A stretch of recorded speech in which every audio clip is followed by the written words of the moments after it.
Previously on Party in Peril. Retlin steps out from the trees. Now stopping and standing next to you is Sir Titus Alexander, the Gauntlet.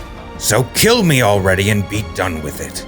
To atone for your mistakes, you would be our ally, not our enemy. If you want to die, then earn a righteous death. Maybe it was an empty doorway, or maybe it was from somewhere behind you. It's hard to tell. You hear a moan, and then another moan from somewhere else, and then another one, even closer than the other. And now the entire town of undead has you completely surrounded. Time to get moving, kids. Heads towards that inn over there. We've got a safe house going on. You're a fucking dragon, and it's time to party.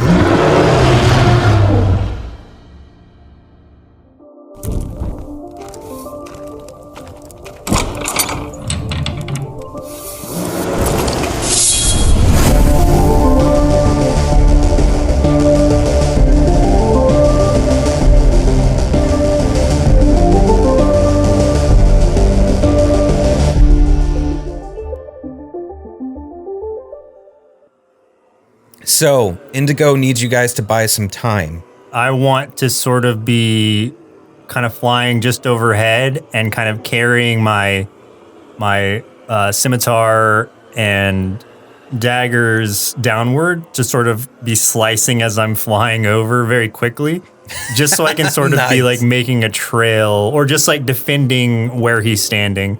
I'd like to use my fire-breathing skills to let out a big belch and just sort of get them all lit up.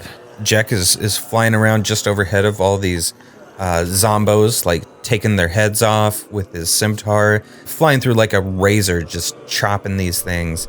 And then Avador, you fly up into the air and kind of steady yourself with these wings, and you let out this big roaring fire that just envelops hundreds of these zombies that just begin burning. And you can see they're kind of scrambling and all kinds of stuff. It's a barbecue. All over the place. Yes, barbecuing these zombies, and it smells strangely good. Like you're really hungry. No, I'm kidding. That would be gross. All of your friends are very, very in shock and awe, and then Shepard's just like, they tried the curry. Yeah, that's good stuff. Done that once. It was good stuff. A couple more burps tell you, after so many minutes of doing this, that the spells are starting to wear off, and you begin kind of anticipating your landing back towards the end. And Jack, you kind of fly in, feet kicking as you land, and Avador, you land just as gracefully as you would into your tiefling form. Now that you've bought enough time, this orb of blue energy explodes out from Indigo as he kind of vanishes, and this energy surrounds you and surrounds this inn in kind of this large bubble of sorts. And some of the remaining zombies, of which there are now not very many, are slamming into it hard and falling backwards, and the ones that hit start to disintegrate. And after a few others notice, they seem to kind of lose interest and begin wandering away. Jewel speaks from the center of the bubble of which you guys are now all within, and she says, "We can rest here for several hours and renew our strength for the battle to come. No one can get in or out, or even sense that we're in here if we remain inside." Who all is with us inside the inn? everybody from when you guys first ended up at Ricine is there. So like Captain Stein, Piper, Elros, Grunwald, Krog, Jewel, Sarah and Shepard, obviously, and then the Gauntlet is with you guys as well. Yeah, I think we definitely need to strategize and figure out, like, based off of everybody's skills and what we can all do and how we can.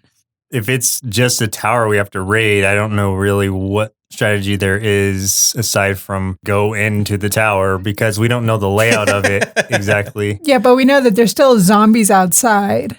outside the inn. We didn't That much is destroy true. all of them. We just were able to kind of like. Yeah. Well, the stragglers, I'm not worried about.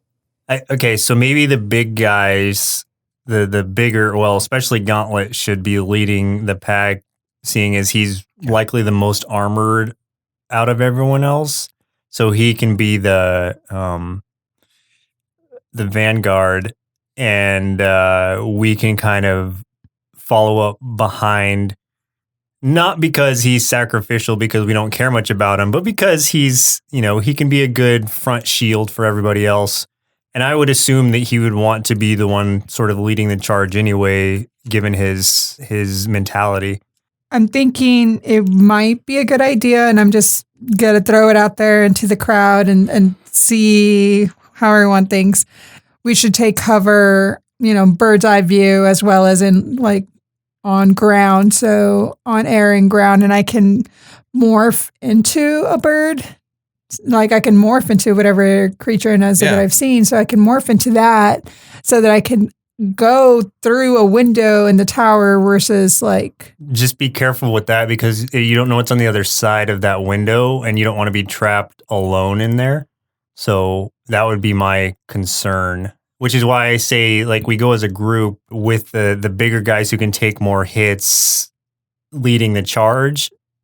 And then maybe once we're inside, we can kind of reassess from there, and I can stealth ahead even, because I have very, very high stealth right now, so I assume I'll be able to get around unseen fairly easily. But I just think it's going to be really tough to formulate a plan past positionally how we want to enter right now. But maybe you could use your wall of flame to at least block block the zombies off from sort of following us in or surrounding the tower, you know what I mean? And trapping us there. Right. So I won't morph. I'll keep that out. Yeah, not until we have to separate. I think we're safer together. What else, Captain Jack? Jack as a character is not going to take command and try to like lead the party. But I just think generally as an idea, if we could have the stronger people as a van, but Jack wouldn't know these things. That's why I'm not like saying it out loud. Sure. It's like he wouldn't be thinking about it like that. But I'm just strategically, that's what I think. Sarah will start kind of helping strategize and stuff, and she hears Jack's voice concern about maybe the strong guys should be at the front. Maybe that's the thing. Talking with Grunwald and the Gauntlet, they decide that both Grunwald and the Gauntlet will lead in the front. Sarah herself and Krog are going to be at the very back, with everybody else kind of falling at some place in the middle. So you'll be kind of traveling that way. Are you guys ready to make your way now?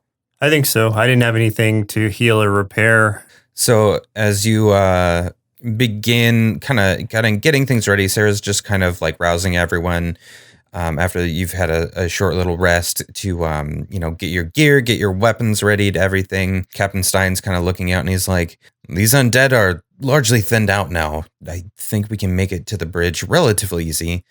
I think the bigger threat's going to probably be whatever's inside. We don't know how many of them there are, but we're going to have to get those coins and key or whatever they got so they don't figure out how to use it first. Sarah agrees and is barking orders and stuff, getting everybody in line, and you are ready to move. So Grunwald and the Gauntlet are leading the way. You guys are on the move. Now, as you are leaving the safety of the spell that Indigo had set for you guys, you're making your way again through what's left of this city of Arnhem. Goodness.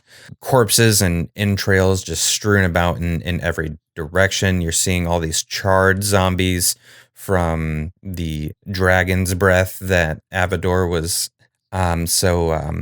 liberally giving out to all of them. Lots of decapitated zombies from Jack all around the front part of the inn. And yeah, you guys are occasionally seeing some wandering around that Elros and Piper are doing their best to try to kind of dispatch, sort of keeping to the shadows in that way.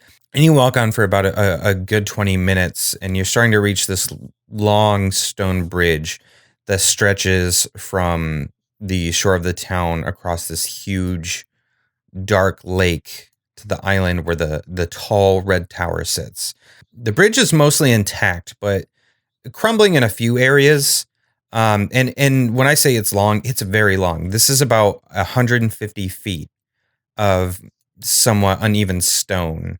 And it's eerily quiet aside from now that you guys are kind of at this bridge in kind of a fixed location and you've stopped wandering.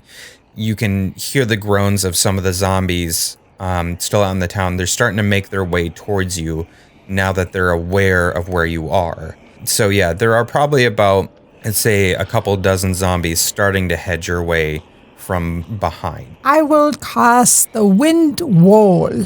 It's a wall of strong wind rises from the ground at a point I choose within range. I will make the wall up to 50 feet long and 15 feet high and 1 foot thick. It will shape in any way that I choose. So I choose to shape the letter U. So it's basically like they can't like pass through that wall, basically. Is that kind of how Yeah, so it's... Okay. And if, let's see...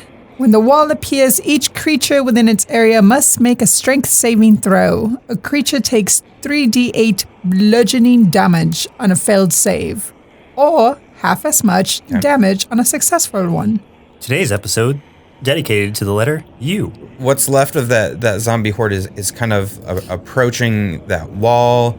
And how much, what's the damage that they would take? 3d8 bludgeoning damage. If they manage to succeed it, it's still a half as much damage on a successful one. As I was saying with that zombie horde, and there's not very many left of them, I kind of was just like, however much damage is done to them as a whole, that's how many are killed. So with only a couple dozen being left, the first group to approach this thing, which is the larger group of them, they hit that wall, and like literally they are just the force of that wind just blows them back and kills almost all of them. There's literally maybe 4 stragglers behind that bigger group of 17 that just got blown all over the place and died. Those last 4 are just kind of like and then kind of turn direction, start wandering off. They're done. They're not even gonna attempt at this point. Nice. You are safe from behind. No one's going to be able to get to you, but also like you're not going to be leaving this bridge. This red tower, it's not literally red, that's just what it's called, but it's this big stone tower that's like several stories high. And you can kind of see several wooden slots in this tower push aside, and through the darkness of the holes left behind, you hear a chorus of whistles as a rain of arrows begin descending down upon you. I need you guys to make a dexterity saving throw. 14. 2. Everybody in the group just took an arrow somewhere because you guys were not prepared for this. Literally everyone got Pew, pew, pew. Both of you actually just took 4 damage. The large iron doors at the front of this tower begin to slowly swing open. And from a distance, you can make out a tall, pale figure covered in streaks of red. But a female voice booms from somewhere within the tower, unnaturally loud, and says, I, Queen Anessa, implore you to lay down your weapons and surrender. For I have already won not only this battle, but a centuries-long war that saw the world of the Dorn-blooded hunt us Scourge-blood as if we were mindless beasts.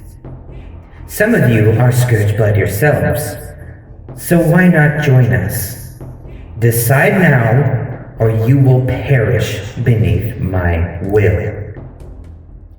Now, none of the other of your companions move an inch. They are just gripping their weapons tight, teeth bared, staring very intently at this tower. Krog does not flinch at all. He just does not care. He's not gonna go for it. And Shepard's kind of looking around like, oh boy, oh, I didn't expect to be able to switch sides in the middle of this, but no. I feel like a world without humans and such would be rather boring. What say you, Avador? I will end my journey where I started, with the humans. The camera like pans over to Jack and then zooms in down towards his fist, and he gives a little Arthur fist towards her. That's all.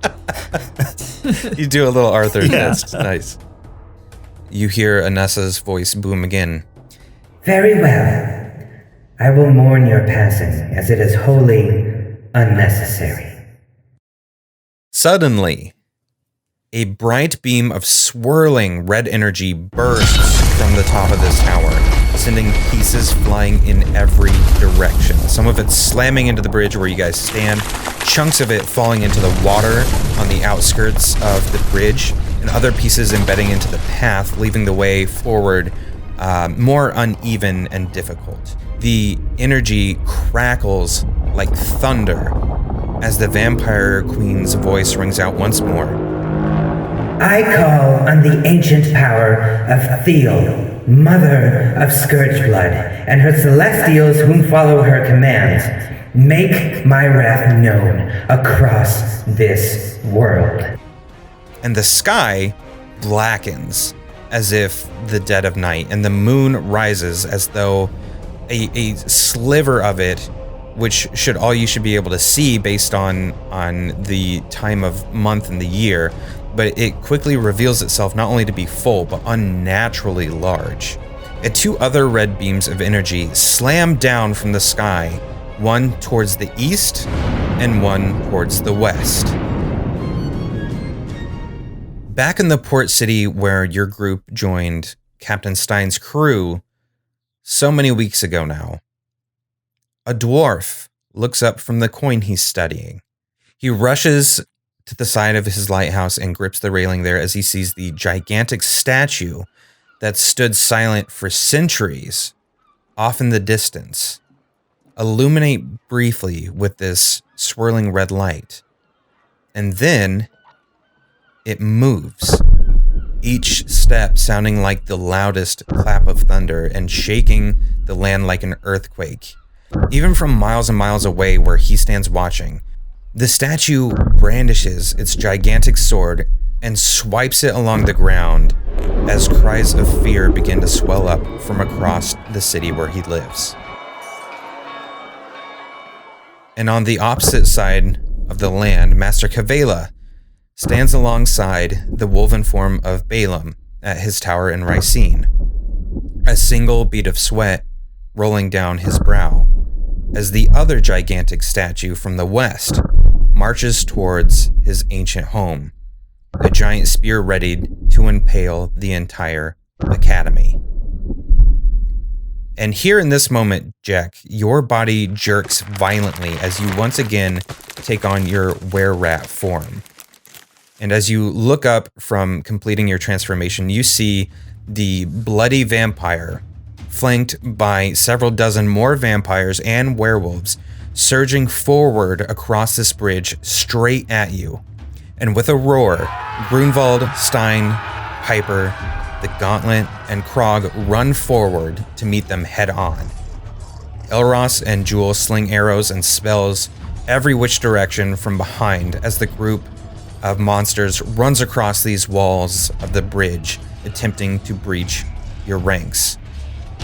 Sarah stops and looks at you, Avador, Jack, and also Shepard, the companions that she started this journey with, and she holds her shield and warhammer tightly and lets out a single shaky breath.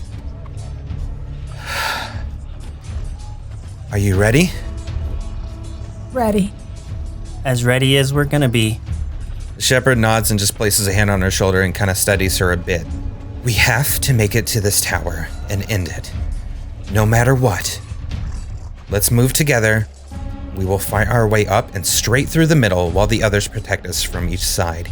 We must gain every bit of ground as we can. Guys, this is going to be a very different style of gameplay right now. You two are going to roll initiative, and I'm going to give Sarah and Shepard the same number, so they'll just attack back to back. Your job is to make it across this bridge to the tower while you're fighting. And you're going to do that by making what I'm going to call a group terrain check. All right?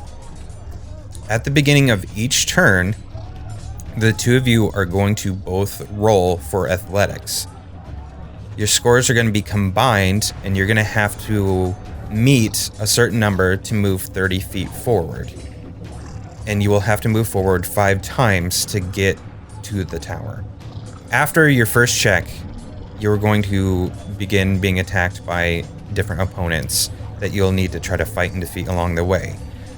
If you don't defeat your opponent by the end of the next turn, or if you fail on a group terrain check, there's going to be some very rough consequences for you or your companions. Right now, both of you two roll initiative. 15. 12. Okay. Now what I need the two of you to do is to make we're going to do the group terrain check thing that I was just kind of talking about. So both of you are going to roll, I think it was athletics is what I said, Yes. right? Because this is going to be some hard terrain to get past while you guys are fighting. So both of you roll your athletics, whatever, if you have any bonuses, modifiers, things like that, add those, and then we're going to add those, both of your guys' numbers together. I will polymorph into my 8-legged friend, the giant spider. Oh, this is going to be fun and exciting. Okay. I'm very excited for this. Okay, so you're changing into the giant spider. So you two go ahead and make your the 2 rolls that I asked you to do so we can add those numbers together. Mine is 10 total. 8. So 10 and 8. Those are not good. Not good. So you guys did not do very well on your first check. So your first round, you guys are not able to take any ground just yet. And as you guys are trying to press forward, you are stopped by a vampire slams down right in front of you guys. He's kind of been able to leap over where some of the bigger companions of yours were fighting. He's gotten to you sort of in the middle and has kept you from moving forward. And this vampire is going to attack. We're going to start with Jack. Sorry, buddy. That's where Vampire Boy's going to go. And I'll let you know, their HP is not going to be huge. The big challenge here is, like, you guys have so much ground to cover, and, like, things might start getting harder as you go. He's going to do a multi-attack against Jack. Okay, well, I just rolled a 1. So the vampire, he jumped across and he did that thing where, like, he slams on the ground, like, kneeling and one fist on the ground, and does the slow, like, stand up to full height thing, like he thinks he's awesome looking. And then he goes to swipe with both hands and, like, realizes that you had literally just stepped to the left, and he was not paying attention because he was so full of himself. So he doesn't actually, he just swipes through the air, and if he gives you anything, it's just going to be a cold from the wind blowing by you. Nice. Sarah is going to make an attack. She's going to use her warhammer. The vampire was ready for that one coming, so Sarah did not hit. Shepard is now attempting to hit and also misses the shot. God, we're all terrible. Oh man, Jack, it's your turn. I guess I'll just try to do a sneak attack since Avador and I are both close proximity with that vampire who just whiffed. And so I'll just kind of, like, sneak under or strike under where he swung his arms and just sort of stab upward with my scimitar first, followed by my dagger. Go for it. Man, I roll so good on these hits. So on the scimitar, I got a 22. Dagger is a 22 also. Both hit. Okay. 9. Dagger is a 6, so 15 so far, and then I do 4d6 more damage with sneak attack.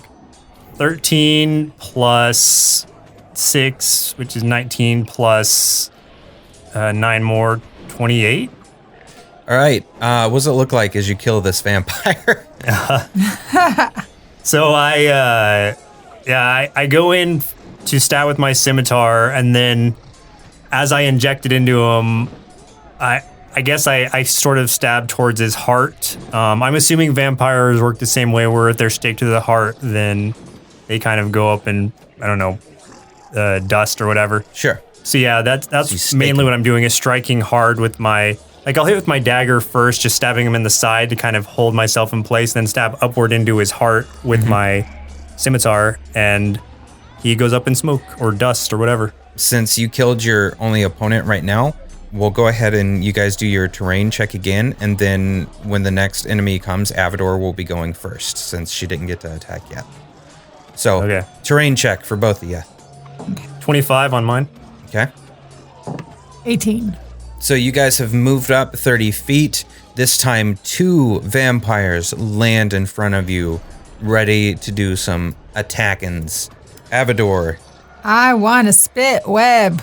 +5 to hit, range 30 to 60 feet, one creature. Hit. The target is restrained by webbing. As an action, the restrained target can make a DC 12 strength check, bursting the webbing on a success. The webbing can also be attacked and destroyed.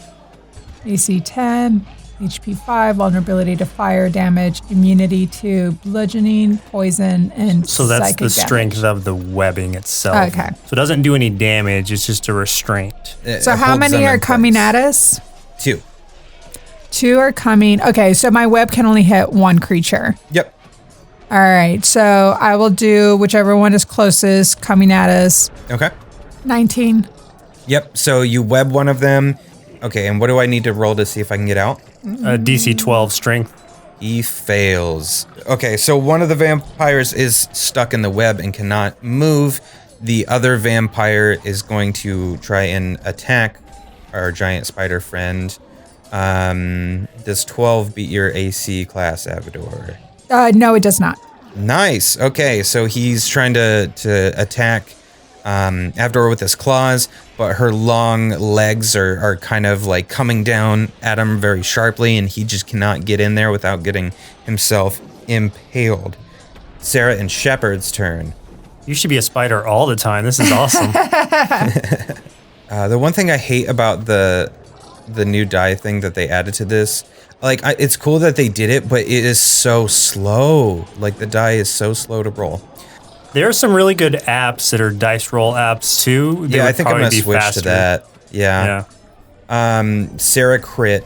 She does a lot of damage, and then summons her blessed weapon. And let's see what that does to this guy. He's dead. That vampire is very dead. Nice. So she just slams and crunches the skull of this vampire on one side with her warhammer. Her blessed weapon, the spiritual weapon, slams into the other side of the skull, completely caving it in on both sides. Shepard is going to attack the one caught in the web with an eldritch blast. Oof. He obliterates it. So the one that was caught in the web, gone. Both of your opponents are dead. Make a terrain check and see if you guys can move forward. 15 on mine. Okay. 9. So Okay. 24 total. You're not able to gain any ground, even though you did dispatch your opponents. But you can see that without gaining ground, I mean, it's taking longer. That means your friends are battling longer and longer. You see that Grunwald, who is kind of up at the front, he takes quite a bit of damage as one of the vampires sinks its teeth into his neck. He's still able to fight the vampire off, but he's bleeding quite badly, and Grunwald is bloodied. 2 werewolves and 1 vampire approach. So you have 3 opponents to try to get past this time. What's the order? Is it werewolf, vampire, or? We'll say vampire in the middle between 2 werewolves. I'll try to take out one of the. I'll try to take out the vampire then, based on my previous encounter. Okay. So I'll do the 2-weapon strike to get advantage on the attack roll. Do I have advantage if other people are within range also? So the way that it would normally work, no. But when we first started this campaign, our former DM said differently. Oh. So, Well, I don't want to play against the rules. Like, we don't have to house rule that. I would just wanted to know for my own sake. Normally, if you and another player were flanking an enemy, you would both have advantage. So if I could draw like a straight line from, let's say, you to Avador, and that enemy falls in the middle of that straight line, then both of you would have advantage to roll an attack against it. But since they're all in front of you, no, you wouldn't have an advantage with that. Then I will just attack the vampire. Does a 15 hit? Yes. Okay, so the scimitar hits, and then does a 12 hit? No. Okay, so dagger misses, scimitar hits. So for the scimitar damage, 9, and then if I'm doing the 46 extra, 19 total damage. That vampire disintegrates as you stab your scimitar right through the heart once again. Nice. So I'm just like, just Vampire right Slayer. through. That's going to be a new title I gain after this. Vampire Slayer. They're going to call you Blade. Avador's turn. You have 2 werewolves in front of you. All right, so I'm going to spit again. You just spit on them. Not webs, just spit. You scum. So it can only hit one target. So whichever, either or. I guess I'll choose the one right of me. 18. Hits. All right, and then you Okay. need a roll to see if he gets away. Okay, so he is... so which one did you say, the left or right one? The right one. Right one is webbed. Okay, got it. So it is actually their turn next. He is stuck. So the one on the fuck, did I really just forget again? The one on the right? Right, yes. The one on the right is right, webbed. right. The one on the Right, left is free to attack and is going to go for Jack. And does 18 beat you? Oh, yeah. So that werewolf hits you with its claws and then bites you on the shoulder for a total of 14 damage. I have Uncanny Dodge as a reaction. When an attacker that you can see hits you with an attack, you can use your reaction to have the attack's damage against you. So total of 7. 7 damage. Perfect. Nice, dude. Sarah's roll. The werewolf that just attacked you, she's going to cast Sacred Flame. She's casting this at a higher level here. It's bloodied, for sure. So Shepard is going to try to finish it off, and he finishes that one off. We started the round with you, right, Jack? Yes. I struck first, and Avador did her web. That's right. Since that one's dead, the other one is incapacitated. It can't move anyway, so we're going to go ahead and try to do a check for you guys and see if you guys can move forward 30 feet, because that vampire's going nowhere. Or that other werewolf. Oh, the vampire is dead. It's the werewolf. Yeah, I mean, Vampire's the dead, other werewolf's going nowhere. He's webbed. The werewolf on the right. So when we say webbed, is it webbing just their feet, or is it webbing them like it's... I think it's their whole body, because I think it's Surrounding. like 60, Yeah. the diameter. It's like really big. Think of okay. like Spider-Man shooting webs. I'm and a just, giant spider. That's cool. Yeah. Yeah. 19 for me. Damn it. 6. Move forward 30 feet. You're trying to move up, and you stumble, and I grab one of your 8 arms I've and got pull you 8 forward. legs. Like, I'm come on, you figuring it dang out. spider. All I'm right. figuring it out. The bloody vampire that has been kind of leading everything. Excuse me. He burps. He burps. So full of blood. He suddenly takes notice of what's going on here. That you guys are trying to make your way towards the tower, and that Jack especially has been killing a lot of his vampires. So he himself has leapt over the top of the others and has made it towards you. Jack, it is your turn. You are face to face with a vampire of legend who everyone knows what the name is, but I'm not saying it because of reasons. So there we go. It was my turn against this big bloody vampire. He's the one. We'll just call him, it was something the bloody. We'll just call him the bloodied vampire at the moment. The bloody. I'm going to just try the same tactic that I've been using. Do some Little stab action. Your stabby stabs. Yeah. Stabby stabs. Yep. Okay. Okay, so I figured out what the sneak attack actually is. If I have advantage, I can use sneak attack, but I don't need advantage if another enemy of the target is within 5 feet, which we're all sort of there within 5 feet of each other. So that's, in that way, I'm still able to use a sneak attack. There you go. Even though I don't have advantage. So that's right. Does a 19 hit? Yes, it hits. Okay, scimitar hits. Does then definitely a 21 hits, yeah? Yes. Okay. Definitely. So dagger and scimitar hit. 5, dagger is 4, so 9 so far, then the 46 extra. 30 total damage. Jeez. Yeah. Carry the 4. Okay, Yeah. so you do quite a bit of damage on this guy. He's not quite bloodied, but you've definitely hurt him. So I miss his heart, but I stab. I still go heart, stabby stab. But you did a lot of stabby stab. He's very upset with you. He's very like, shame on you, youngin. Avador, your turn. Bite. All right. Melee weapon attack plus 5 to hit. Reach 5 feet. So he is 5 feet from me. Oh, correct? definitely. Yeah. Dang, that's strong. All right. So hit 7, 1d8 plus 3 piercing damage, and the target must make a DC 11 Constitutional save throw, taking 9 2d8 poison damage on a failed save, or half as much damage on a successful one.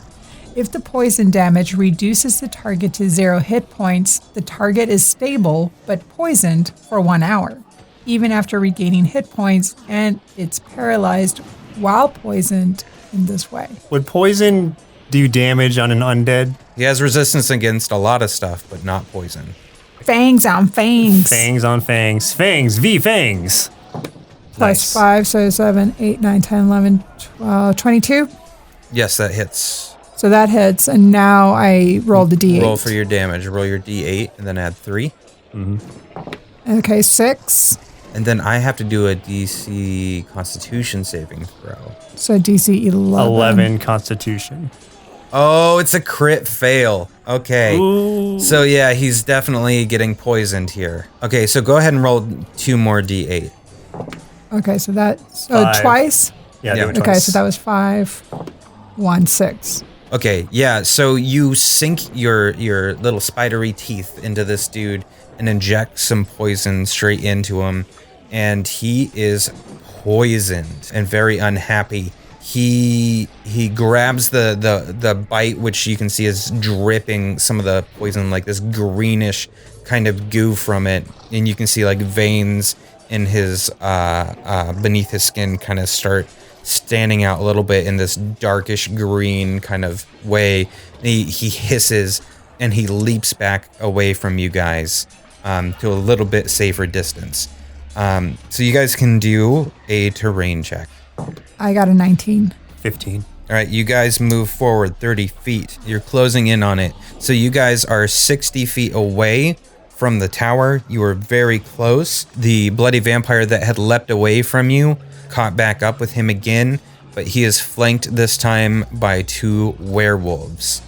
So, one werewolf is going to go for Avador, does not hit. The other werewolf going for Shepherd, God, does not hit. Man, all of them suck. The bloody vampire going for Jack, 18, does that hit? Oh, yeah. Jack, you took a total of 16 damage. I'll uncanny dodge that as a reaction. All right, so And 8 take- damage. 8 damage? Okay. Okay, got it. So I'm just basically like, as they're attacking me, I'm like pulling back, but they're still scratching or whatever. Yeah, this guy, he's using his clawed hands to swipe at you. He tries to bite at you, and it's just like they're basically scraping the surface of your skin. So it's still like, it hurts, it's doing damage, but it could have been so much worse. It is now Sarah and Shepard's turn. Sarah, again, crit against one of the werewolves. That werewolf is dead. Shepard misses his attack on the werewolf with his scimitar, hits on the crossbow that he's using, a whopping 2 damage. Most impressive. Yeah, the bolt just lightly scrapes against the shoulder of this werewolf as it's trying to leap out of the way. Jack, it is to you. Gonna keep going for that bloody vampire. Man on a mission. Boy on a mission. Little boy, big mission. 13 hit? Does not. Scimitar misses. Dagger definitely misses. So I just whiff on that one completely. Okay. So you're trying to attack him the way, but he's caught on to how you're doing your attacks. He's just batting your arms away as you're trying to slash at him. Avador, it's your turn. All right, I'm going to do another bite on the vampire. So 19. That hits. That hits. And now roll my D8. Mass poison. Let's see how much. So that's 8. I'm going to do the other shoulder, the other side. He fails. Rolled 2d8. 5. He is more bloody than usual now. He's living up to his name. However, we've gotten through the whole round, and you guys haven't eliminated all of the enemies, so that means something bad's going to happen. So I need to roll and see how bad it's going to be, and then what happens. You're just trying to fight your way fiercely up through here. It's taking so long to get through, and your companions are just being worn down, trying to hold off as many as they can. The elf, Elros, towards the back, who's been just sending arrow after arrow after arrow into these vampires, has finally been flanked by enough vampires and werewolves that Elros goes down. One of the vampires gets a drop from him, knocks him to the ground. The other werewolves have jumped upon him.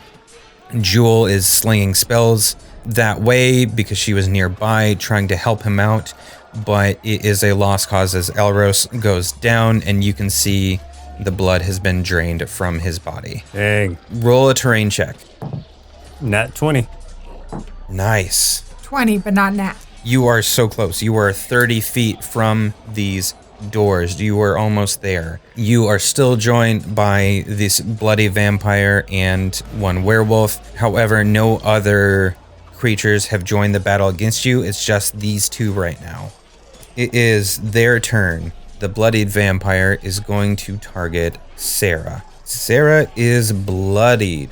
No. Also, now that he got a successful bite, Sarah has to do a charisma saving throw. Sarah fails her charisma saving throw, and Sarah turns towards Jack. And you can see that there's something different about her eyes, and she's looking very menacing at you. And Sarah readies her warhammer to strike at you. Sarah, what are you doing? Sarah misses with the warhammer and then tries with her blessed weapon or her spiritual weapon, sending it at you. Her spiritual weapon does hit. 8 damage. Can I uncanny dodge that? Yeah. Okay, so it's a reactionary thing. So hitting 4 damage. Okay. Okay. It's Shepard's turn. Shepard is very confused as to what's going on. He's like, "Sir, what the bloody hell are you doing? Like, if one of us was gonna turn, it should have been me that turned on everybody else to save my own hide, but fine." He's gonna assume that, it's nefarious things. He's gonna go for the bloodied vampire and sends an eldritch blast just slamming into the face of this vampire. You can see like this part of the vampire's face is kind of like scorched with this like very necrotic sort of looking burn. Like you can see it sizzling a little bit across his face. Jack, it is your turn. So he's still alive?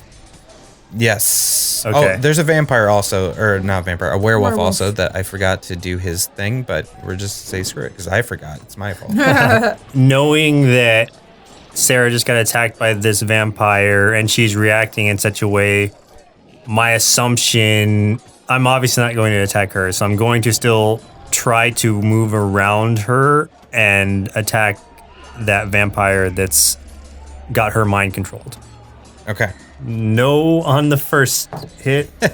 Yes on the second. So I miss with my scimitar, hit with the dagger, and dagger damage is just a 3. All right, so it's enough that he's annoyed with you. But you did some damage to Avador's turn. You've got the bloody vampire and you've got a werewolf. All right, I'm going to spit web on the werewolf. So 11. This web misses. I know. Captain Stein fighting his way, trying to clear some area for you guys. And just like Elros before him, you see a group of vampires and werewolves descend on him, knocking him to the ground, but he is able to fight his way up out of being completely overwhelmed, but he is bloodied. Before I forget the werewolf, I'm going to let the werewolf attack, and he's going to go for Avador, since you keep trying to spit on him. 14, does that beat your AC? It meets. Yeah. Meets. Okay, so it hits. Avador, you're taking 22 total damage. Ooh. And the vampire, the blade vampire, is now going to go after Shepherd. It does not work. Shepherd is fighting him away like a maniac, but is now Sarah's turn. Sarah is still fixated on trying to take down Jack. Both of her attacks miss. Good. Shepherd is going after the werewolf, 5 damage. So not enough to do a whole lot of damage to the guy, but does a little bit to him. Okay, I'm going to be, again, sort of dodging under Sarah's attacks. It's like, Sarah, stop. I'm gonna help you. Just please, calm down. and go for an attack on the vampire again. Okay. Scimitar does not hit. Dagger does not hit. Jesus. Oh, God. I'm going to chalk this up to being distracted by Sarah swinging at me, and I'm just off my game. Okay.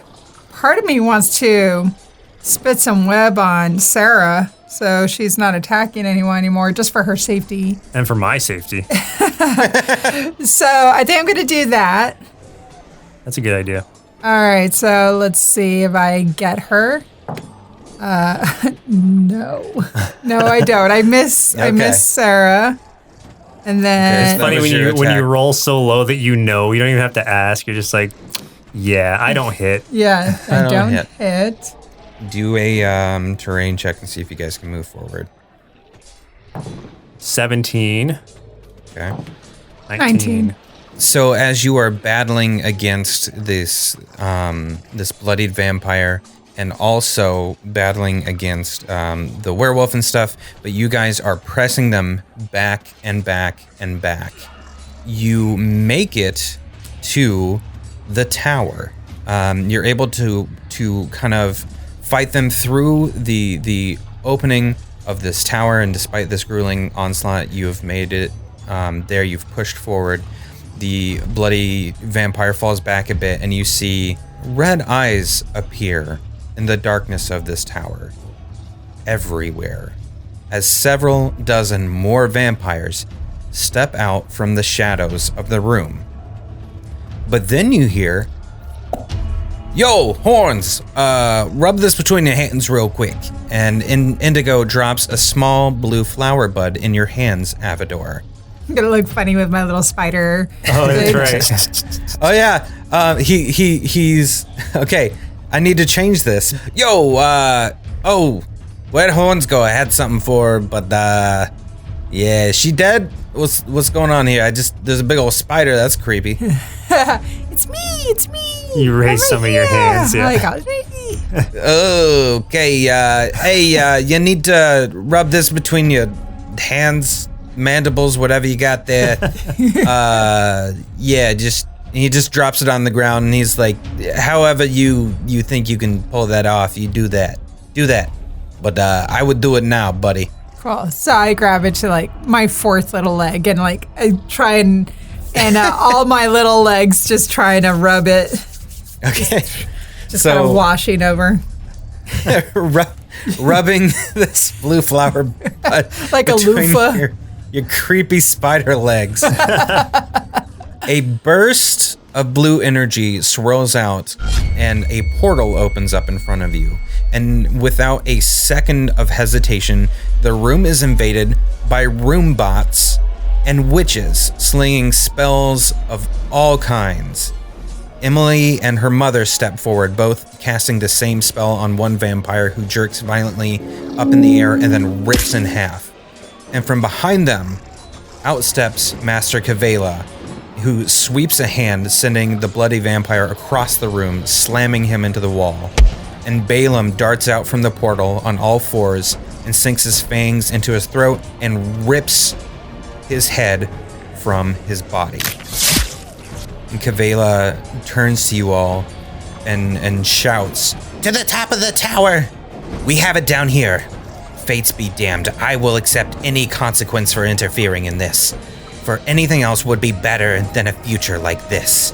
And Sarah, suddenly able to move of her own accord again and has stopped trying to fight Jack, which I'm assuming while all this happened, Sarah's been trying to kill you the entire time. You've just been dodging out of the way and stuff like that. She kind of shakes her head violently and was like, What was that? Jack, Avador, Shepard, what happened? You were under the vampire's control, but everything's okay now. We took care of him, we took care of you. You're okay.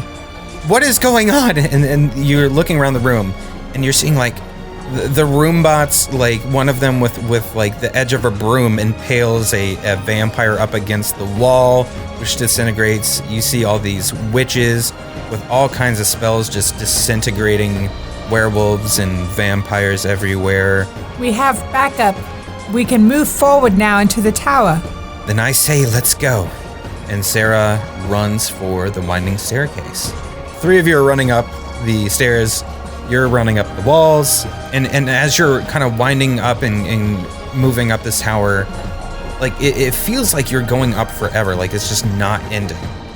And then you kind of realize that though Sarah was kind of leading the way, you don't see Sarah anymore. Then you notice you don't see Shepard either. And in fact, neither of you can even see each other. And then Avador, you suddenly realize that you are in your tiefling form and you were in a field full of mist and smoke. And then any trees or grass, plants, everything's been burned away. And you see the charred remains of animals here and there on the ground and a village or what's left of it. And you feel yourself kind of pulled in that direction. And as you near and begin walking among the ruined, scorched stone houses, you hear a crunch from beneath your boot. And you notice its bones. They're small, humanoid, probably a child. And what's left of the skull features horns, much like yours. Looking about, you recognize that the ground is just a blanket of remains, just like this one. Some large, some small, all with horns, all the remains of tieflings. And you hear a voice from behind you. Poor tiefling girl. Who knows what could have been? Maybe these were cousins, uncles, sisters, but now just ashes. And a reptilian-looking figure steps out from behind you wearing dark robes of varying patterns, and his scales are jagged and pointed, much like the claws on each of his long fingers. And he's pale, and his red eyes pierce your focus, almost like spotting a pool of blood in a field of perfect snow. And Seditious continues. Do you want to know who caused all this mindless destruction, this war? I can only assume that it was you. It was humans, and elves, and dwarves, and gnomes and halflings, the dawn-blooded. He spits on the ground. They've always hated beings like you and I, cast us as imperfections or amusements, and what they hate they slaughter. The world never gave us a chance. What our queen does now, she does for us, for me, for you, tiefling. Your kind may know peace again once her will is done. Maybe your kind will flourish once again, instead of hiding in the dark places. This war will end all war, and we may finally live in a world devoid of prejudice. Wouldn't that be lovely? You are short-sighted. For in my travels and in my journey, I have had arms opened up to me as I am. Whatever it is that has caused this war, it is only because of your own prejudice, your own actions, not mine. That is a war that you have started, and I am here to end it. Wouldst thou like to live deliciously? Yes!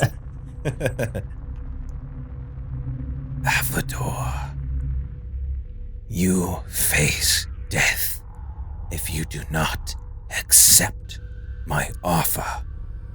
Take my hand and join us, and we will welcome this new world together. There is no alternative, for our queen has already gained the ultimate power in this world. You misjudged me, showing me all these bones of the past. I do not know my brothers and sisters, but I do know this.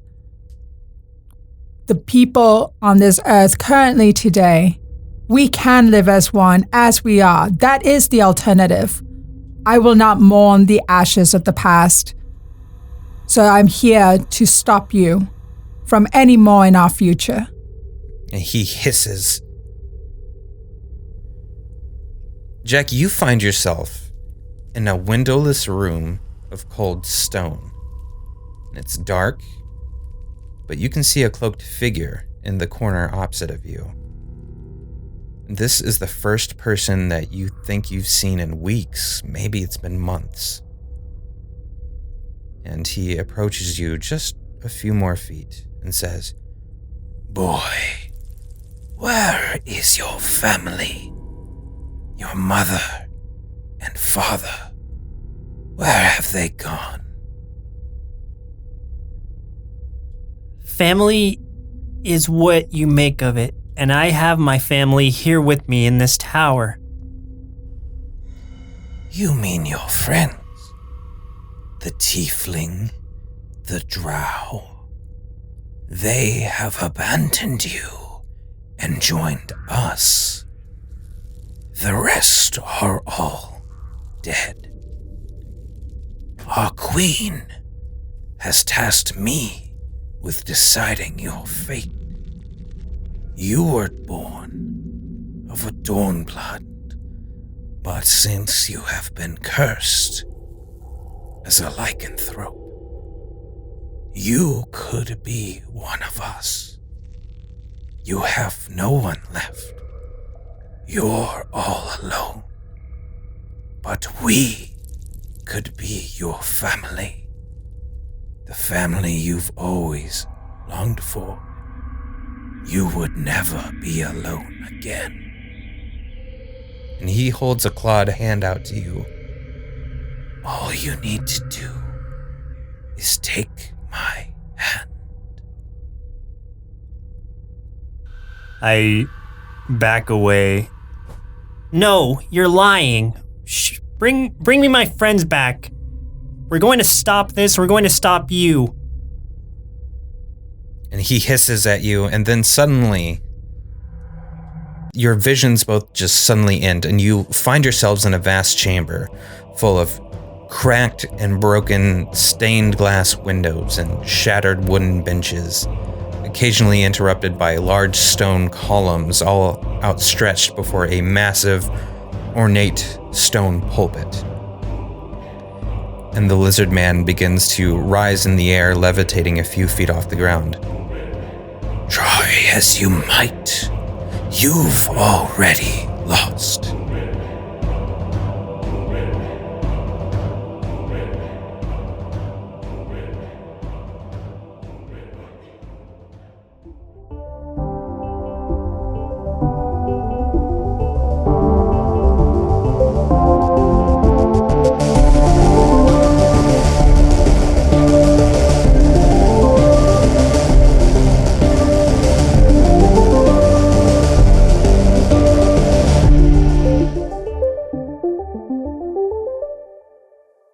Thanks for listening to this episode of Party in Peril. If you liked this episode, please share it with your friends or digifriends on social media and use the hashtag NerdSloth so we can thank you for your support. Don't forget to like, comment, subscribe, give us a rating, all those things that can help out the show. It's like rolling a nat 20 every time. See you next episode. Presented by NerdSloth. A place for lazy nerds. If you like what you heard, consider donating at patreon.com/nerdsloth so we can continue bringing you quality shows. Be sure to also leave us a review and share your favorite episodes and clips on social media. If you're looking for more content, catch us on YouTube and Twitch or visit us at nerdsloth.com.